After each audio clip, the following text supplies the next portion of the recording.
akwata ensonga n'obwegendereza bungi ate alumirwa nnyo Busoga abalambise mu bintu bingi obumu abulwanyeko mu Busoga kusomesa abaana muwulira ndaba yatandise emipiira gy'amasaza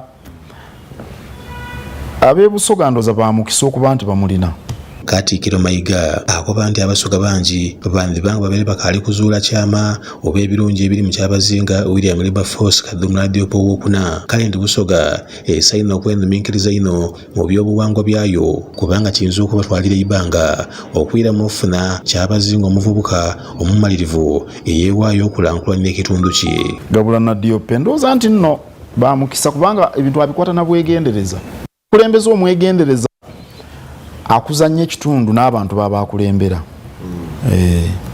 kulaba nze ndowooza nti nno ebintu abikutte muntu mulungi ye ng'omuntu nfunye omukisa ne musinkanako muntu mulungi ye ng'omuntu kale ndowooza nti nno Busoga ejja muganyulwamu nnyo emyaka 9 era naye atandika butandisi. Katikkiro Mayiga ye yamye ku lwa Buganda okwongera okutambulira gala ne Busoga wabulanga ku mukolo ogwanga 13 omwezi ogw'omwenda Wairenga Mwete yeetonze ku lwa Buganda ntayidda kubaawo olw'emirimu emitongole egyamutumibwa mu kamaage 13 era bampise naye ngenda kubanga ndi bweru wa ggwanga ngenda nga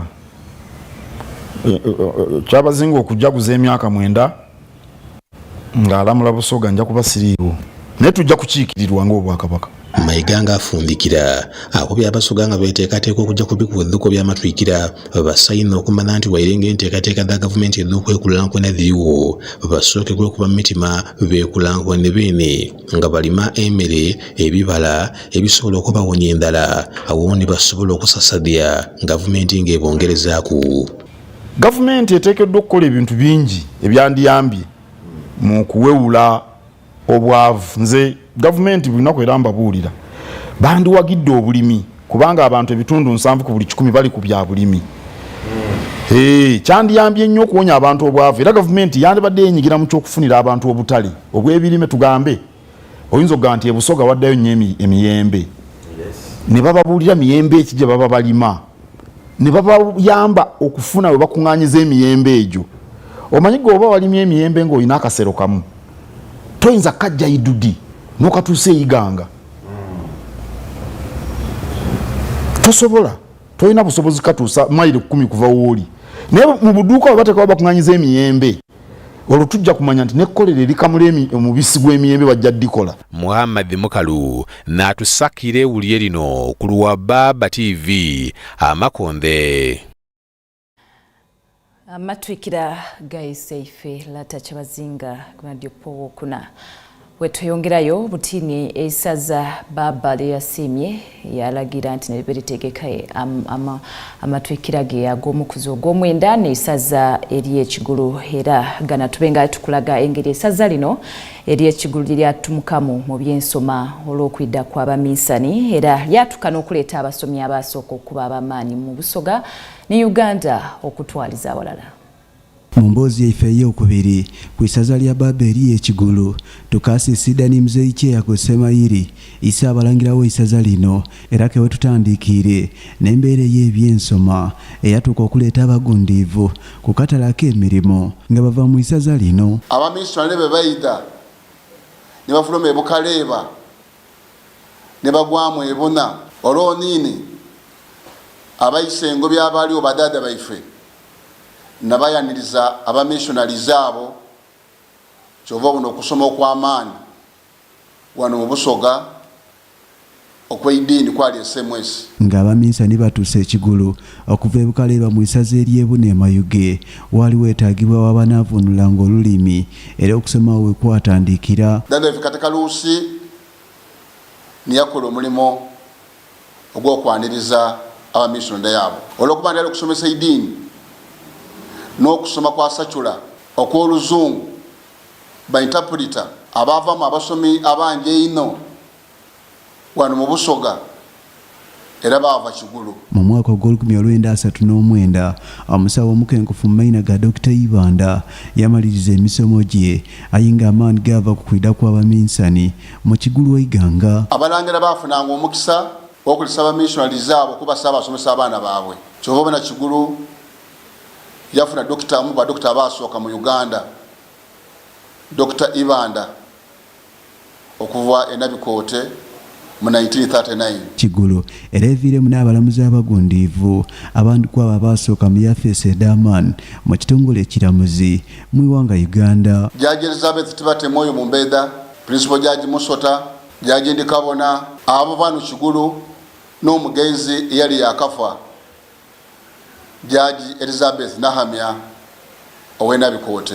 Bano tibaakomaawo mu mwaka gw'Olukumi ng'abazungu batulekulira obwetwaze tawuni Kiraka yasooka okwadya emirimu egy'ekibuga eky'e Kampala yafuluma mu bayise engobi y'Ekigulu. Tawuni Kiraka yasooka mu kesi mu Kampala ng'ate tina wundi ayina Oweekitiibwa Kaduuyo era ni first state engineer ng'omuzungu yakagolola yali mu Kigulu ate nga muyise engobi ingeni yaloba era ni first state engineer Oweyidinda ate nga yeetaba okukola omwiga ogwasimibwa abantu mu Libya yali mwana wa Mbeda ingeni ya James Sikusooka awo bagenzi. Ebyafaayo bino byonna n'obukombe bw'obuwangwa bw'eisaza lino eri Ekigulu oyinza okulowooza nti n'ekintu ku byawaliriza ise bantu okusiima yalondawo eisaza lino okubaamu ebikwaduko byako luno. Nenda okukunga abasoga mwena ng'ambakoba nti His Royal Highness Ngobi wa Kigulu Tandika n'Omudoola abeese mwide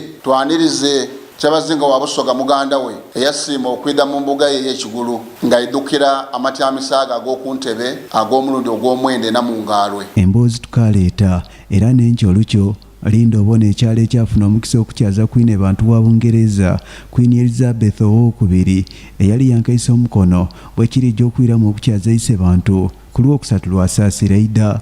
Pire Isumba Batwagaine, Baba TV, Amakonde. Ebyo n'ebindi kwebyo ku byafaayo bya isaza lya Kigulu Baba lyasiima okubanga nerijja okubanga litegeka amatwikira ge ag'omukozi ogw'omwenda. Awene tujja kubanga ate tulinga ku nsambo d'Abasoga.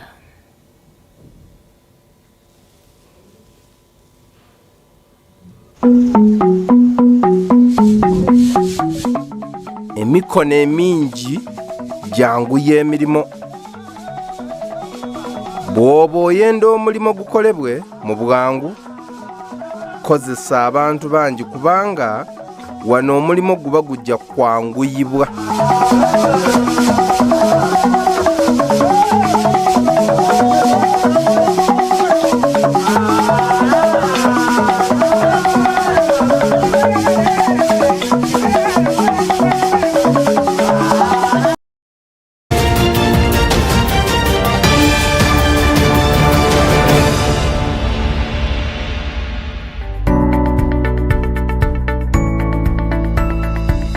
Enoni Baba TV Obusoga bulayire.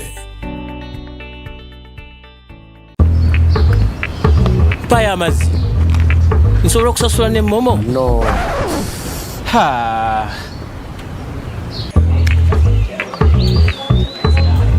Nsobola okusasula ne momo? Ha. Yino merchant code yaffe. Kirungi. Sebo meka? Ebiri.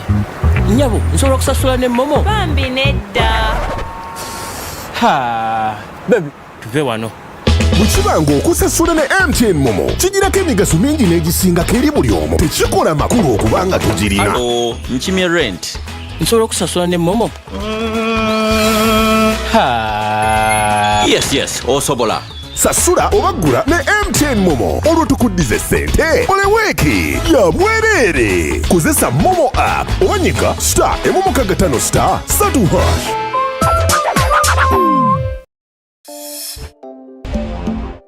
Maria! Wanje mama? Genda ku dduuka ondeetere Nisa hand and body lotion. Owulidde? Mama wuuno. Biki by'okoze bino naawe? Bye bampadde. Yitawo tugende tuddeyo. Yitawo tugende. Naam, biki bino by'owadde omwana? Namutumye Nisa Hand and Body Lotion. Kati laba by'otuwadde. Nisa Hand and Body Lotion mulungi nnyo, ayooyoota olususu n'ofuna enjawulo mu seconds 3 zokka. Ali mu flavors ez'enjawulo nga shea butter, lavender n'endala nnyingi nnyo. Nisa Hand and Body Lotion atandikirwako agula 13 zokka. Nisa Hand and Body Lotion asangibwa mu maduuka gonna ne supermarkets mu ggwanga lyonna.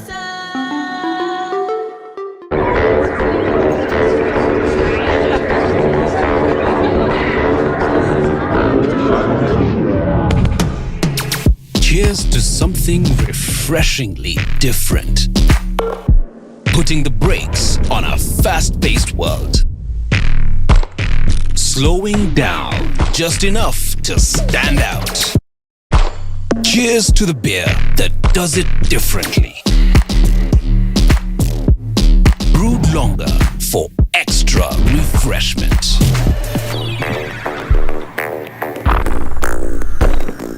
Refreshingly Club. Alcohol is not for sale to persons under 18. Please drink responsibly. Abagwere! Abako! Nemikago jabugwere! Chenu chanyu! Namadu Festival! Edukile! Ena kujumweringa abiri munya! Ogwa mwenda nkumi biri abiri musat! Oku National Theatre Gardens! Kampala! Tosuwama binagana madu! Kongo! Nemirere! Iwanyumirwe mere ya ugwere! Omulio wita! Ebijo! Muwogo! Suswa na magera! Tosuwe misenyo mulio nebo! Mweso! Amwono konkojo! Byombyona! Muna Madu Festival! Ogwingira basasura mangu! Mutwaro gumo ne kitundu! Ate imwabo kumulyango! Mibiri! Iwalete famile yoyona! Kuba abana! Bali nawe bakuzenyera! Na Madu Festival! Etegekewere! Chimalu Foundation!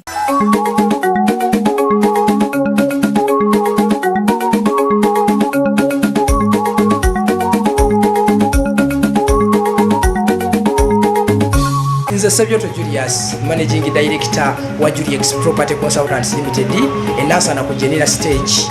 Ntwala omukisa guno ne bakozi banange ffenna okwagaliza kyabazinga wa Busoga Gabula na Diope owokuna amatikira ag'omulundi ogw'omwenda amalungi era yongera okukulaakulanya Obusoga n'okubukulembera n'abasoga bonna ebyanda n'ebyanda funvuwa ekisegese ekitaliibwa nsolo.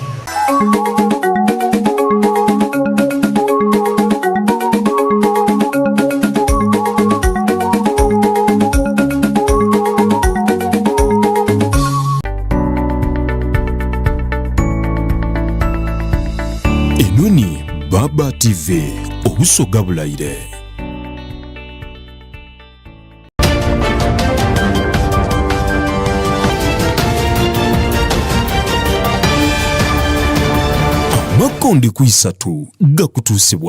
Here's to you, the ones with a lion-hearted spirit. Walk with stride and drink with pride. The Pilsner Lager Spirit.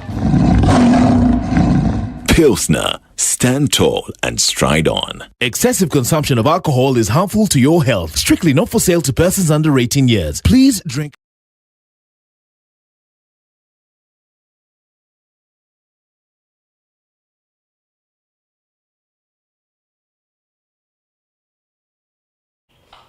Okabona Baba TV tuongera okwebaza n'okwesusayo nate mukumuloko. Tukajja maiso na makonde ku 3 ng'ekitundu kyaffe ekyokubiri katubenga tutandika n'omukulembeze w'eggwanga Yoweri Kaguta Museveni ono asabye bamusigampiyo okuva mu eggwanga erya South Africa okuyidda mu Uganda bongera okusiga empya.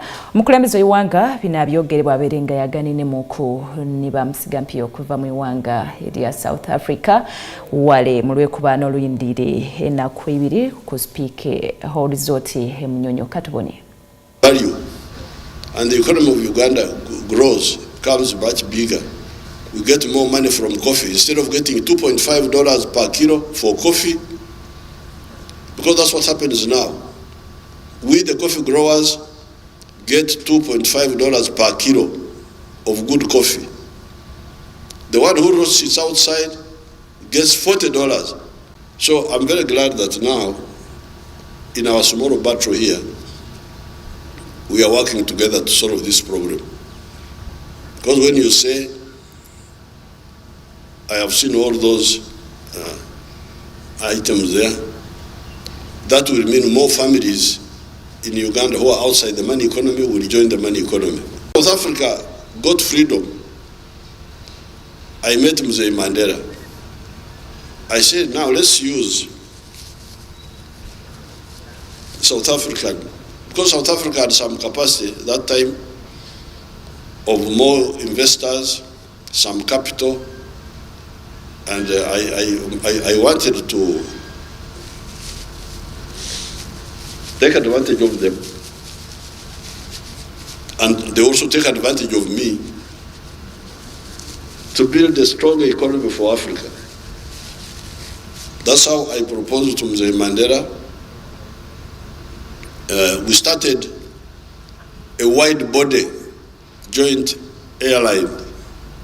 Heard that until recently, 68% of the people were outside the money economy. We are to bring in the army to distribute coffee seedlings for these people, villagers, to join the money economy by growing coffee. Now the figure has come down to the ones outside the money economy are now 39%. So I want to thank His Excellency Ramaphosa for remembering and sending you, because the items we have captured here are good. The potential is very big. Countries like this one here have got everything. There's nothing that we don't have here in Uganda. Agriculture, minerals, forest, everything is here. So it's very good that we link up as Africa and work together. Your Excellency, the first accountability of the good job that you've done for peace and stability in our country is the evidence that as we speak, MTN has got over 18 million subscribers. And thanks to the President's Amakonde kwisatu ate yeise ntebe w'ekibiina kya FDC Mwiwanga waswa Birigwa akaisa abannakibiina nti olukiiko tabamiruka lweyavaayo n'alangira omwezi ogwere lwakubaayo kagatone kagwake.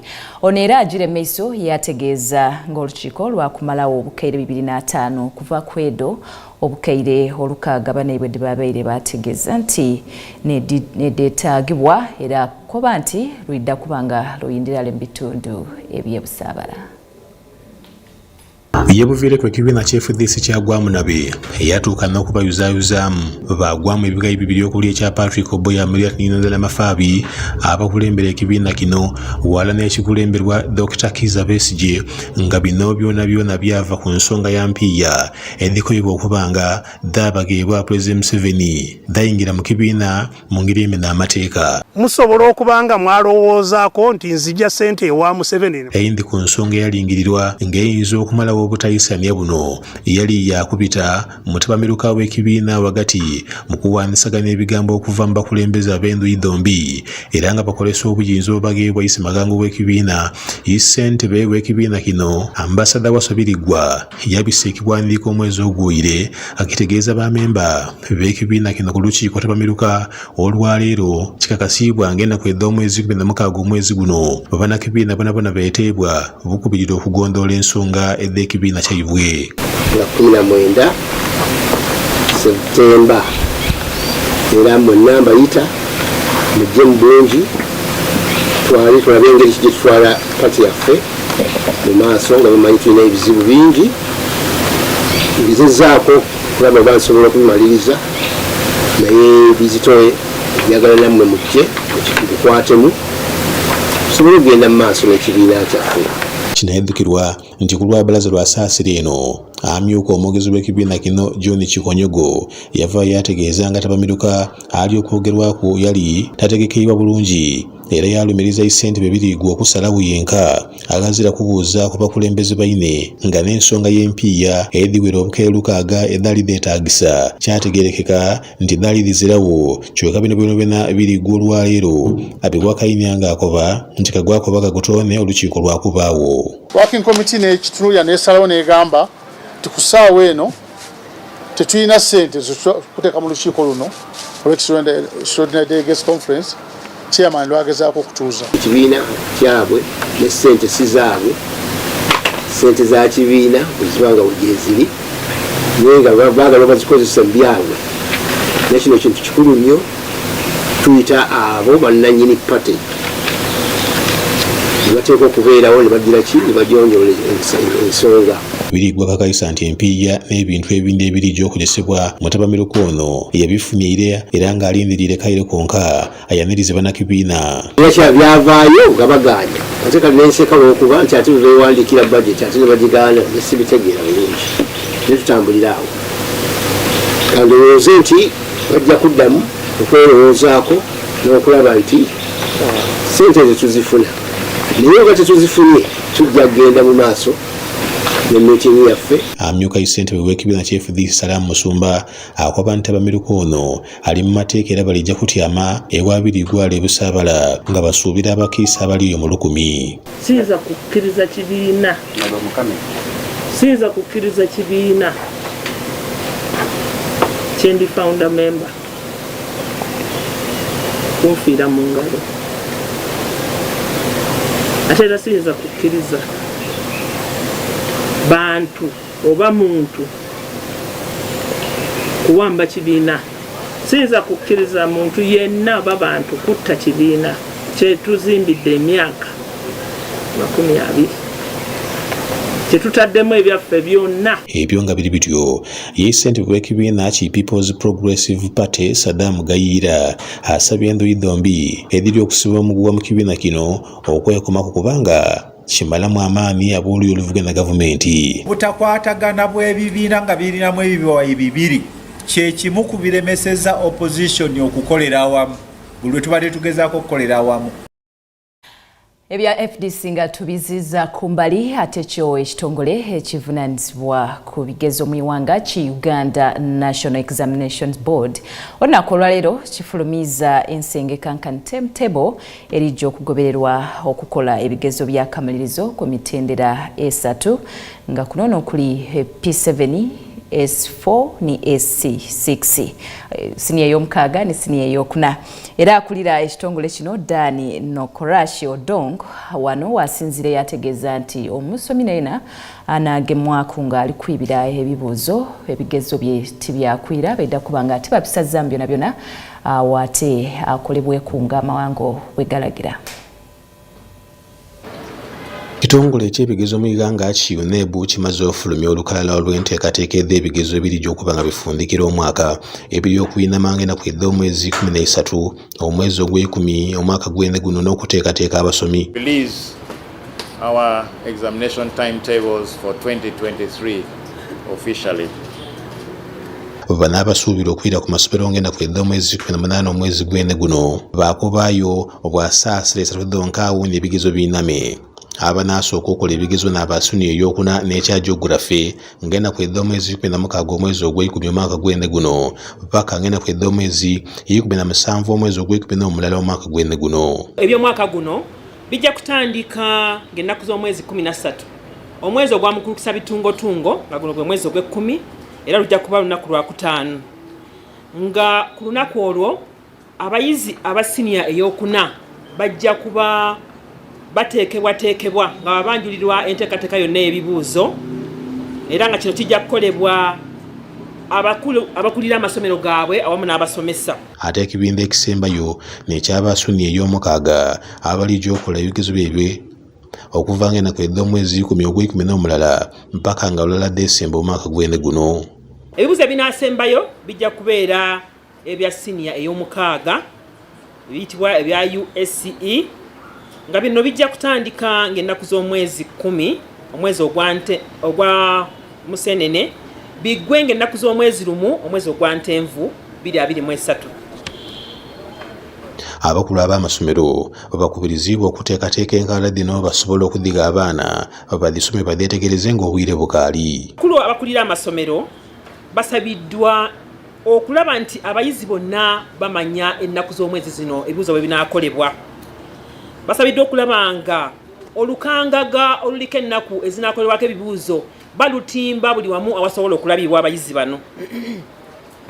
Ekitongole kikoze enteekateeka okuteeka ebinaagobererwa nga bibuuzo bikolebwa gite timetable ku mitimbagano egigatta amasomero ne UNEB portals, school portals. Era ekitongole kigenda kuwaayo n'empapula hard copies abakulu b'amasomero ze banatandika okunona nga 11 omwezi guno gwennyini gwe tulimu ogw'omwenda basobole okugabira abayizi baabwe naddala abasini ey'okuna ne sini ey'omukaaga. Akulira ekitongole ekya UNEB Mwami Daniel Dong akoba nti ku luno baterega amateeka amakakali nga gwe banagemyaku ng'ali kuyibira ebigezo kaabe muzaire mwana oba omusomesa edda kifuwa ng'akiyiza munda. Malpractice, when society decides we must always do the right things.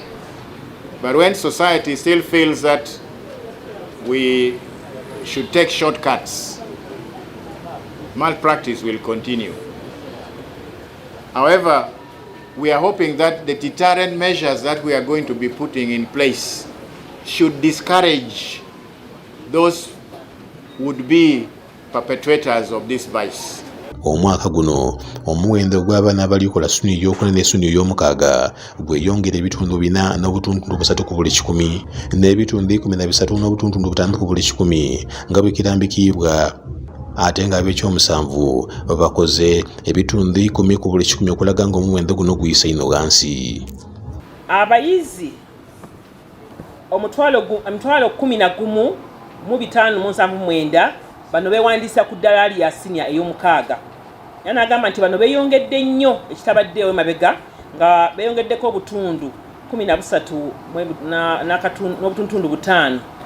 Bo abayizi aba siniya ey'okuna ebitundu 4 n'obutundu 3 nga ku mwaka guno bawera ddala 3,421.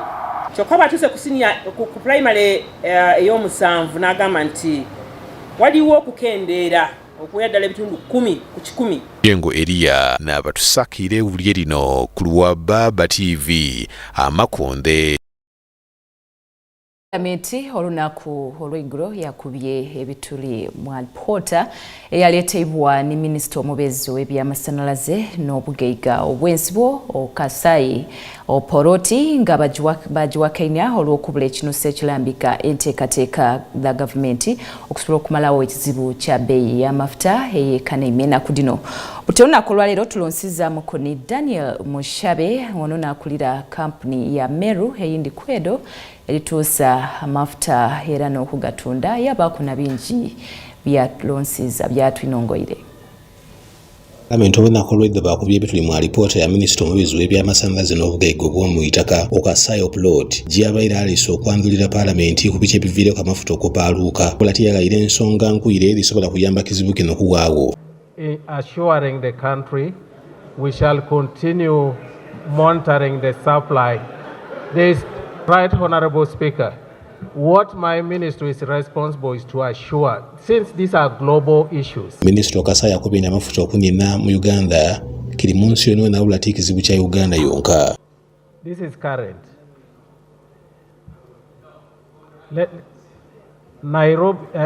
Nairobi, the price is 4,851.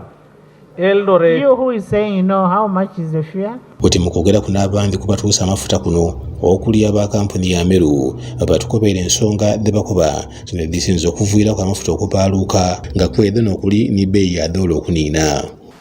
Ensi edikola amafuta ensi d'Abawarabu ng'oteremu ne Russia daasalawo dakendeeza kuki omuzungu kyayita production tiba kyasima amafuta mangi ino kwida mu katale bw'oba ng'okoze ekyo ate nga demand ng'abantu bakyetaaga amafuta nekireesa amafuta kujja waigulu dola efunye amaanyi ku shilingi ate bwe kibaawo oida amafuta tukagula mu dollars mu weeks ng'esatu dola yali eri ku shilingi compared to shilingi ngeri ku nusu 13 lukaaga 10 ayo buti wendogerera dola yalina eri ku 13 lusanvu asatu ana Mushabe akoba nti ensonga eyindi naye okuba nti yabatwala amafuta yona amawanga agaliyo boona embeera tinkalamu ng'okwe basinziira bonna okunyiganyiga mu ebeeyi n'abaano bagatuusa nga gabanywera ensawo. Ensi z'abawala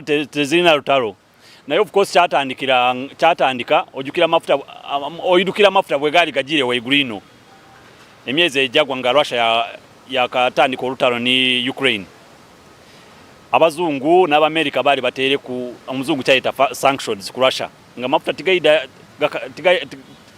tigaida ino nga tigakafuluma ate Russia yonka America ekwesanga 8% yali ekwesa 8% total need okuva Russia aye bwe bali balobeire batere ku sanction nense dindi datya okufuna amafuta okuva Russia ebe yali ejire waigulu aye ensinga India ni China dakuba ife Abamerika tulida batya batandika okutolayo ki amafuta. Bwebuzibira olwaleero ng'amasondero ag'amafuta agasinga okuli Shell, Total, City Oil, Starbex, Rubis n'agandi nga bali kutundira amafuta waigulu wa 5,000 wabula nga bw'enuma awo nga berege gulanga 4,000 okuva ku nusu akanana egaali galumukira. Obonkobye kyalita waliwo abalitunda ku 5,000 ya petroli 5,000 1,500 1,200 ate abandi bagire ku 5,500 bina kyekirungi kyakatale ka Uganda kano otakukyoyenda aye competition yakule esobola okuleta wansi. Eria n'abatusakire ewulye lino ku lwa Baba TV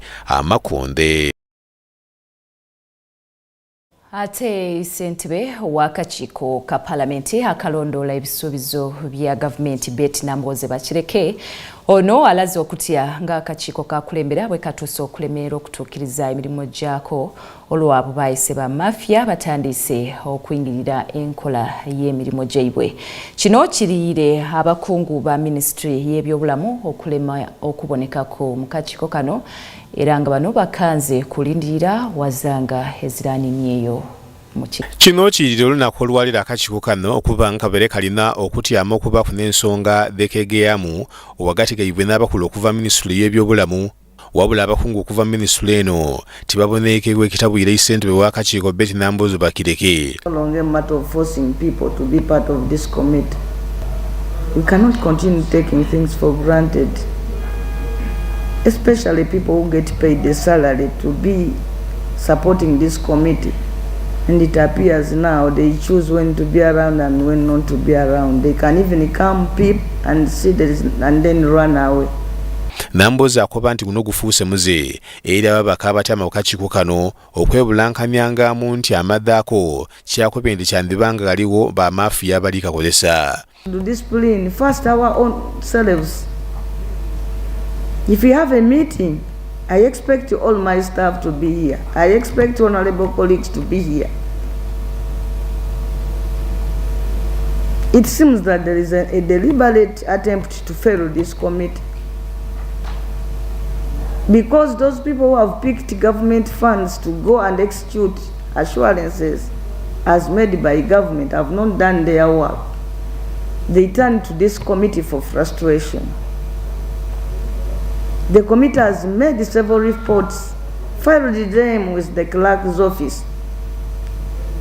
They always listed them as business to follow, all business to take place. Every day we appear on the order paper. Nambooze akoba nti n'ekisinza omutole enviiri ku mutwe n'abakungu okuva minisitule y'ebyobulamu abatabonekeko mu kakiiko kyakubye nti awo wonna galiwo okwekubaana. And we are not going to wither. This particular quarter we are going to take on the health sector. I want to inform you that a number of items were listed for discussion with the Minister of Health and the Permanent Secretary. The invitation letter was sent well in time. Reminders were set, and the ministry confirmed that they will be here today. From 10 a.m. up to now, about 30 minutes past midday, they have not been able to show up.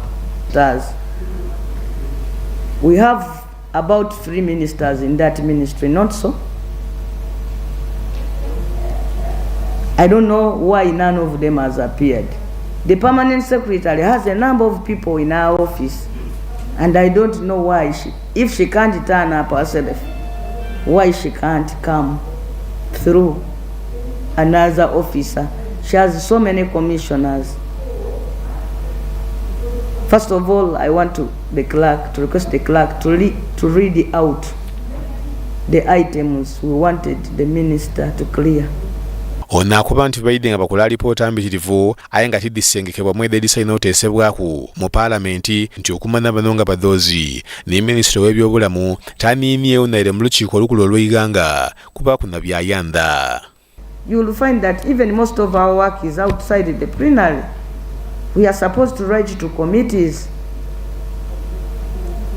And I want us to have proof that we have written to the committees. We are supposed to bring the assurances on the floor of Parliament. Like today, someone has written to Parliament about an assurance. I'm going to ask the Speaker to allow me time to lay that on table. We are supposed to interface with the public through local tours. Let's go and do that. Ivan Kakoza natusakire wulye lino ku lwa Baba TV Amakonde. Bwe tuyongerayo n'amakonde agandi bo abaweebwa omulimo ogw'okuzimba ekibuga ky'e Hoima eky'amafuta nga kivudirirwa banka y'ensi yonna yonna baweereibwa nsalensale wa mwezi mulala gwonka nga bamaliriza omulimo gw'abaweebwa. Kino kiire abakola omulimo guno okugukandaliza ate nga obyo World Bank wansi w'enkola ya USMID bali kukanza okuvudirira enkola eno mu mwezi ogw'ekumi-n'ebiri. Enteekateeka eno ey'okuyambako ebibuga okukula obulungi eya Uganda Support to Municipal Infrastructure Development USMID eteebwamu essente aba World Bank kyokka nga waliwo okutya olw'ekiragiro kye baabisanga bwe bajja osala obuyambi ku iwanga Uganda nga bagiranga okwebisa iteeka erikugira obufumbo obw'ebikukuudo kino era n'ekiwaliriza abakola mu nteekateeka eno okuva minisitule okuli ey'ebyeitaka, minisitule ey'ebyempiiya, ey'ekikula eky'abantu, ey'emirimu n'ebyentambula okutaawo nsalesale wange 12 omwezi ogw'ekumi okubanga emirimu gyonna egigwa mu USMID gimalirizibwa mu kitundu eky'e Hoima.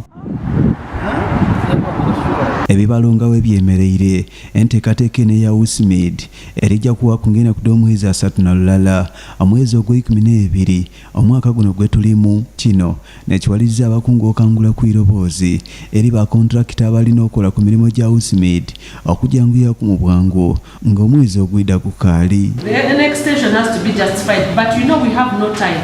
We are running against time. Even if we wanted to extend, we don't have time. We have December as the project is ending in December, so whatever we do, we have to work backwards. Charles Otim nga wa byabutonde minisitule y'ebyeitaka ategeezezza nti singa emirimu gino gye batigiwaire mu bwangu bonga gavumenti bazirampiya dda kwongeramu okumaliriza ebiba bisigaire. We don't want a situation where when China Railway and the SICO demobilize and move away, and then now mayor and engineer city clerk, the persons now start bombarding you and say no, but these Chinese have gone away with this.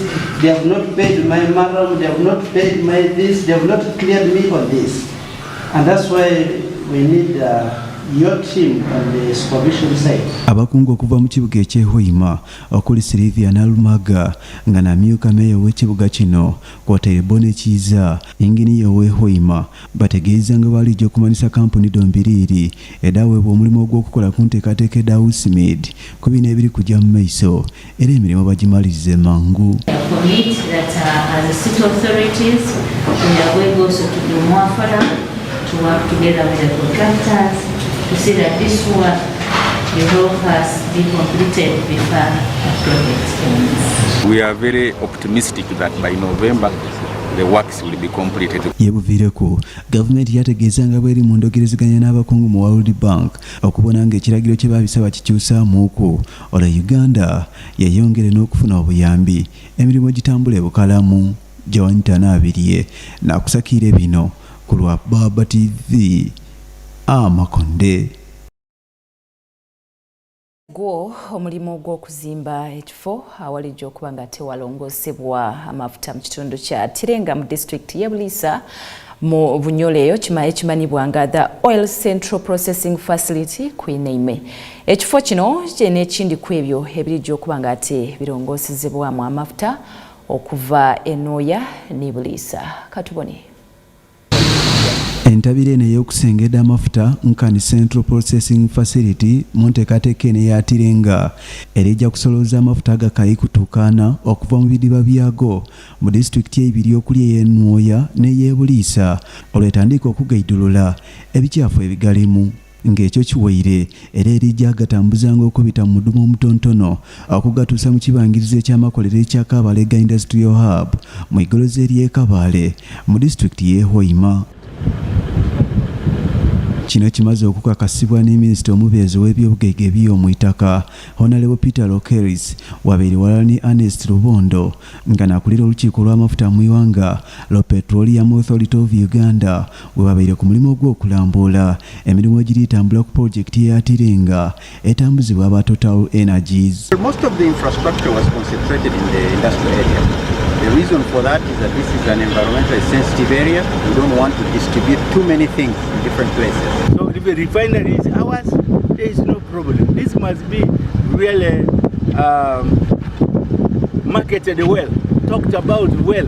Otherwise, this is the wells of Uganda. Kitegerekeke nti emirimu egy'okutaawa itabiro lino ery'eisengeddero gijja kumalizibwa mu mwaka ogw'2024 era ng'okusinziira ku Minisita Peter Lokeris abantu abali eyo mu 14 n'abalijja okuweebwa emirimu nga kino kiwaire byonna nga biritambula bulungi. Minisita ategeeza nti ng'eiwanga Uganda ekirooto kyali ekyokuba n'amafuta agali mu mwaka ogw'2025 baidde babasobola bulungi ekituukiriza.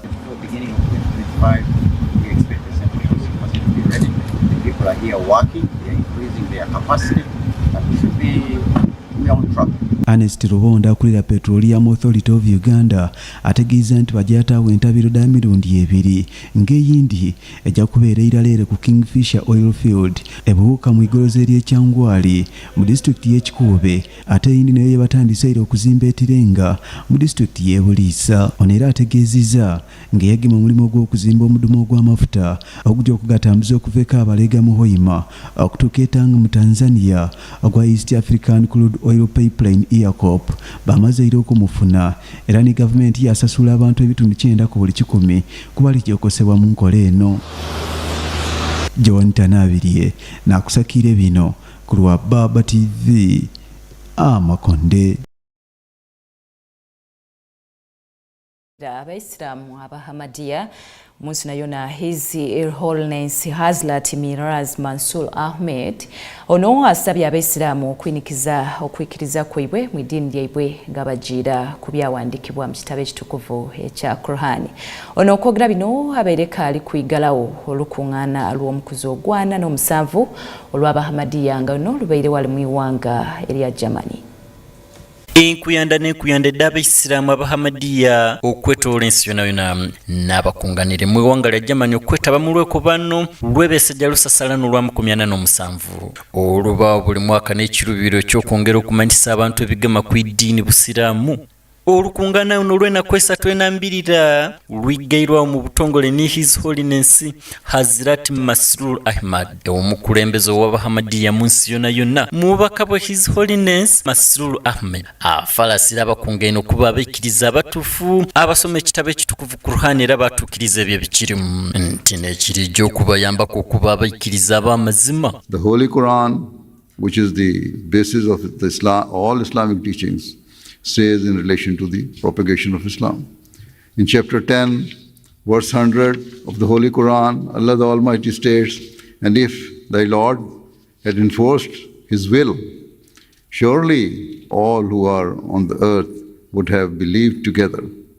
Wilt thou then force men to become believers?" His Holiness agire mu maiso yalaga ekinuse kiri mu kuba omusiraamu kyayikiririzamu nti singa kibeere kisoboka buli muntu yaliyumirwa ku kinuse ky'okuba omusiraamu n'ebirungi ebidda nakyo.